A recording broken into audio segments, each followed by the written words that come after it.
welcome to Gist Villa on Diaspora Digital Media. I am Otra Sen. Let me start with the drums of freedom in the southeast. Dr. Daniel Bwala, presidential spokesperson, has mentioned the word that some Biafra agitators may not find funny. Bwala has revealed the condition Nnamdi Kanu must meet in order to secure his release. He revealed this during a recent interview he granted the New Central Television. Bwala said that Mazen Nnamdi Kanu must renounce his agitation for Biafra and apologize to the nation. Then a process of de-radicalization can begin.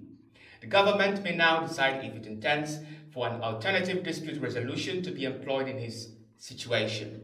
The spokesperson said further that it is not about his uncles, sisters, friends apologizing on his behalf and pleading for his freedom. No, he must have to do that by himself before any other thing can follow. In life begins with the person. Like, for example, are you a Christian? Yes. So there are people, they call them born again, right? Do you know how they became born again? They acknowledge their sins. They repented. They are forgiven. Their sins are forgiven, and then they become born again. Unless there is acknowledgement by the person in question, I am denouncing this.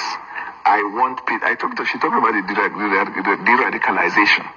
Then government can intervene. You cannot sit where you sit holding that thought and position that is criminal, and then your uncle, your sister, your brothers are pleading with government to say, bypass all protocol and forgive. First of all, our judicial system, Nnamdi will have to have gone through the judicial process and be convicted before the president can exercise the order. But there's still the presumption of innocence. He can't admit to what hasn't been officially said as a crime. So if you don't admit, run through the process. You see, this de-radicalization we talked about, they were not yet charged to court. Some of them were in court. It's acknowledgement. If you don't want to acknowledge, what's the basis of saying, I want to free him? Because some people say, if you free him, we'll handle him. So, what I'm trying to say is, Nnamdi Kanu is not different from another average Nigerian. The press who emphasize on the right of the ordinary man, and when they ask government, they keep saying ordinary man, you must talk about the real problem of ordinary people, rather than certain individuals that are the symbol of catchphrase and buzzwords. Somebody has to acknowledge his wrong and said, I want peace with government, I want to renounce what I'm saying. And then you can say, okay, there is evidence cogent to say that this person wants to live his own ways. So, in essence, I think the summary of what we're saying is that there's going to, the government, the Nnamdi Kanu is going to be detained, and that the presidency will not at any point step into the arena. The villa is not a police station. The president is not a prosecutor. He's the president of Nigeria, tasked with responsibility to govern Nigeria. Law enforcement will carry out their work, and then people in government will carry out their work. I want to beg the Nigerian media to not choose certain individuals and treat them as more special than other individuals with the disproportionate application of principles. The ordinary man, when it comes to hunger, it is good for the optics to talk about them. When it comes to criminal justice system, you isolate certain individuals. It's just like, let's say, corrupt people. Maybe there's a corrupt politician that's been in charge. Then some people will say, leave him. Meanwhile, the other people can be in detention. I made the point clear to you here. For de-radicalization to take place, there has to be acknowledgement and departure from your old ways. We get your message, sir. So, thank you. But that message, you don't know if it's for us. The message also should also be back. We have message. No, it's actually Moses to you to tell them, because they told you and you asked me. Yes, but we're also giving the message that we get from the people back to the government. To the presidency. Which is the presidency is that what we hear and the pulse we're getting from them is that we need to see the government cutting down on the cost of government. Yeah, that will discuss that for sure. And effective communication of government policies, because there's a... Why am I here? Yes. Only yesterday and today, I have granted interview. How many? We did podcasts, we did TV and all the places. What am I doing? I flew from Abuja. Communication. That's what I do. When the tax thing came, 32 interviews within 2 weeks. All right. We will always, and you're free anytime to call us. We are going to call you back because we have a particular conversation I would love to have with you, Mr. Bwala. Thank you for your time with us this morning. And that does it for us here on Breakfast Central. Thank you for joining us. We'll be back. Very sad indeed. Nnamdi Kanu, a Nigerian British citizen, was arrested in October 2015 by the Department of State Service in Lagos, Nigeria. His crime? Demanding a referendum for the independence of Biafra, a region in southeastern Nigeria that has faced decades of marginalization and oppression. Kanu's detention has been a contentious issue, with many viewing it as a gross violation of human rights. Despite court orders granting him bail, the Nigerian government has refused to release him, citing concerns about national security. During his detention, Kanu has allegedly been subjected to inhuman treatment, including solitary confinement and denial of access to medical care. His health has reportedly worsened significantly, and his family has expressed concerns about his well-being.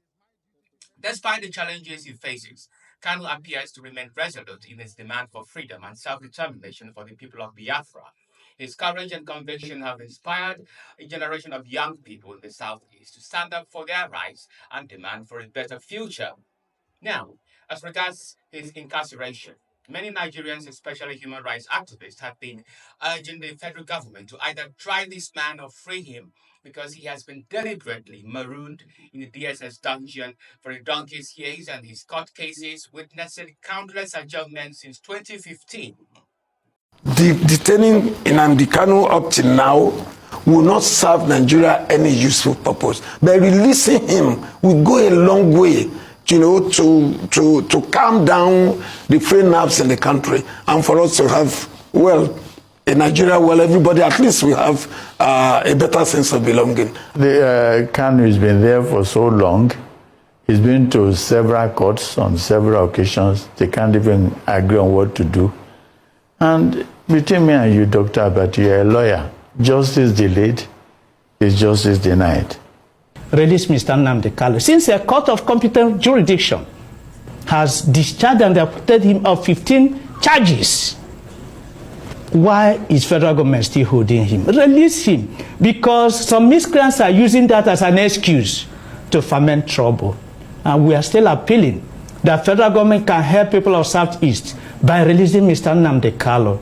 We believe he's a freedom fighter, he's not a criminal, and the court of competent jurisdiction has acquitted him. So release him. If you release him, you see that these people will no longer have any reason. Historically speaking, no person will have you seen or heard of a freedom fighter who encourages people to kill his own people?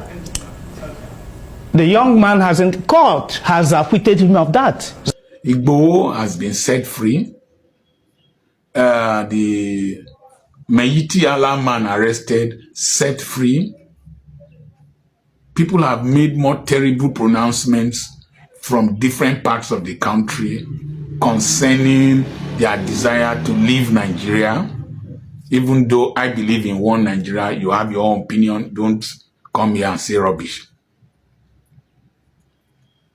Why is it that the courts at the highest level ask that Nnamdi Kanu should be freed, that he's kidnapped from Kenya and incarceration was against the rule of law, and he has remained in detention and is being treated dishumanly? Why? Is it because he's an Igbo man? Most likely. Nnamdi Kanu has been incarcerated for quite a long time. We actually, our position is that the law should take its turn, but the law, the court have released him.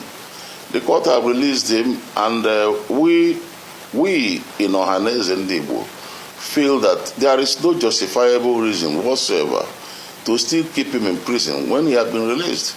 So that is why we think he should be released. And in fact, it's a problem to us when it's not released, because the young people who actually support him, there's no doubt about it, that Nnamdi Kanu has a lot of support from younger people in this country.